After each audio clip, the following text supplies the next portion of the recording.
Lentamente acercándonos al puerto Guaraní para amarrar el barco Fátima III.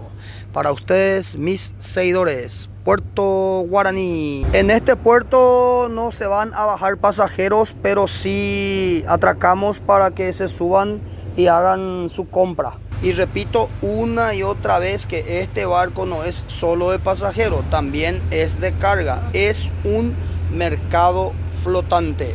Tenemos dos vendedoras a bordo del barco Fátima III y ellas venden de todo, desde zapatillas, medias, tienen frutas, verduras, golosinas, panes, coquitos, boquerón, masita, herea. De hecho tienen de todo y son las vendedoras en este barco, y nosotros nos quedamos en los puertos y las personas suben a hacer su compra. Ahí justamente un señor subió del puerto Guaraní para hacer su compra. Acá justamente el amigo Juan ya está preparando las mercaderías que van a bajar acá en Puerto Guaraní. Les muestro mejor lo que es una bodega de un barco.